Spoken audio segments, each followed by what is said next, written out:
Assalamualaikum warahmatullahi wabarakatuh. Halo semuanya, kembali lagi bersama saya, Delvi Dumaira. Nah, pada video sebelumnya kita sudah membahas nih mengenai hukum termodinamika 1. Pada video kali ini kita akan melanjutkannya dengan hukum termodinamika 2. Sebelum kita masuk ke pembahasan, kalian pernah gak sih melihat proses saat air mendidih? Air yang awalnya memiliki suhu ruangan dipanaskan hingga mendidih. Nah, proses pemanasan ini merupakan salah satu contoh hukum termodinamika 2 loh, di mana hukum termodinamika 2 berbunyi, kalor yang mengalir secara spontan dari benda bertemperatur lebih tinggi ke benda bertemperatur lebih rendah, tetapi tidak dapat sebaliknya, kecuali kedua benda tersebut dilakukan pemaksaan dengan usaha luar. Pada hukum termodinamika 2 ini kita akan membahas 3 pokok pembahasan, yaitu yang pertama entropi. Entropi merupakan salah satu besaran termodinamika yang mengukur energi dalam sistem persatuan temperatur yang tak dapat digunakan untuk melakukan usaha, atau secara singkat dapat diartikan sebagai besaran yang menyatakan banyaknya kalor atau energi yang tidak dapat diubah menjadi usaha. Berdasarkan perubahan keadaan yang dialami partikel, baik dari keadaan awal hingga keadaan akhir, dapat dirumuskan sebagai berikut, yaitu delta S sama dengan Q dibagi T, atau delta S sama dengan SF dikurangi SI, di mana delta S merupakan perubahan entropi, Q merupakan jumlah kalor, dan T merupakan suhu. Sedangkan SF merupakan keadaan entropi akhir dan SI merupakan keadaan entropi awal. Selanjutnya, mesin kalor atau yang biasa kita dengar mesin Carnot. Mesin Carnot dapat mengubah energi panas menjadi energi mekanik. Contohnya pada mesin mobil. Pada mesin mobil, energi panas yang dihasilkan dari bahan bakar akan diubah menjadi energi mekanik yang dapat menggerakkan mobil. Mesin Carnot merupakan dasar dari mesin ideal yang memiliki efisiensi tertinggi, di mana W sama dengan Q1 dikurangi Q2. Sedangkan untuk menentukan efisiensinya, kita dapat menggunakan rumus dalam kurung 1 dikurangi T2 per T1 dikali 100% jika yang diketahui adalah suhunya.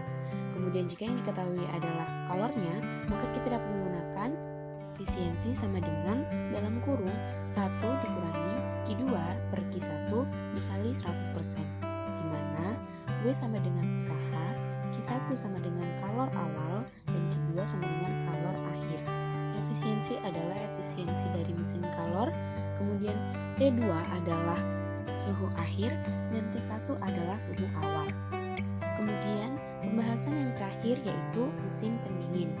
Mesin pendingin adalah mesin yang membuang kalor dari tempat yang dingin ke tempat yang panas, dan selama prosesnya diperlukan usaha agar dapat berjalan dengan baik. Contohnya yaitu pada kulkas. Kulkas mengambil kalor dari makanan yang ada di dalamnya, lalu mengalirkannya ke udara sekitar. Energi yang digunakan kulkas adalah energi listrik yang melakukan usaha ke sistem.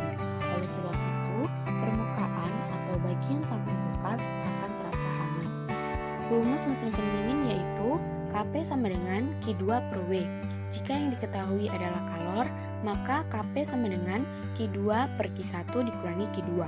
Jika yang diketahui suhu, Kp sama dengan T2 per T1 dikurangi T2. Mana Kp sama dengan koefisiensi kerja dari mesin pendingin, Q2 sama dengan kalor akhir, dan W sama dengan usaha. Kemudian Q1 yaitu kalor awal, dan T2 adalah suhu akhir, dan T1 suhu awal. Berikut contoh soal mengenai hukum termodinamika 2. Soal yang pertama, diketahui sebanyak 1 mol air atau H2O memiliki suhu 100 derajat Celcius dengan kalor 40,7 Joule per mol. Hitunglah nilai perubahan entropi untuk proses penguapan air tersebut. Yang pertama, kita tulis terlebih dahulu apa yang diketahui di soal. Di soal itu T-nya sebesar 100 derajat Celcius. Kita harus ubah ke dalam satuan Kelvin dengan menambahkan 273. Jadi suhunya itu 373 Kelvin. Kemudian untuk kalornya 40,7 Joule per mol. Yang ditanya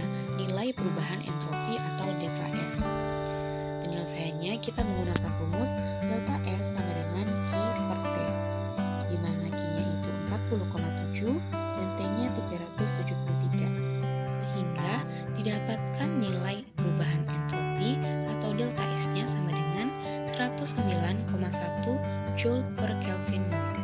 Soal nomor 2, sebuah mesin menyerap panas sebesar 2000 Joule dari suatu reservoir suhu tinggi dan membuangnya sebesar 1200 Joule pada reservoir suhu rendah. Efisiensi mesin itu adalah, seperti sebelumnya, yang pertama kita tuliskan dulu apa yang diketahui. Di soal, Q1-nya itu adalah kalor yang diserap atau kalor yang masuk, sehingga nilai Q1-nya adalah 2000 Joule. Kemudian nilai Q2-nya adalah kalor yang dibuang atau kalor yang dikeluarkan, nilainya 1200 Joule. Yang ditanya efisiensi mesin Carnot tersebut.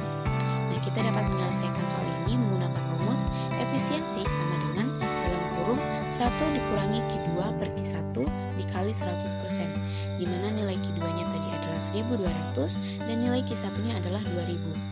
Sehingga kita dapatkan bahwa nilai efisiensi dari mesin Carnot tersebut sebesar 60%.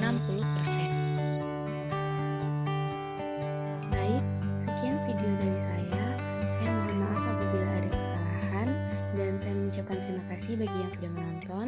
Sampai jumpa di video selanjutnya ya. Wassalamualaikum warahmatullahi wabarakatuh.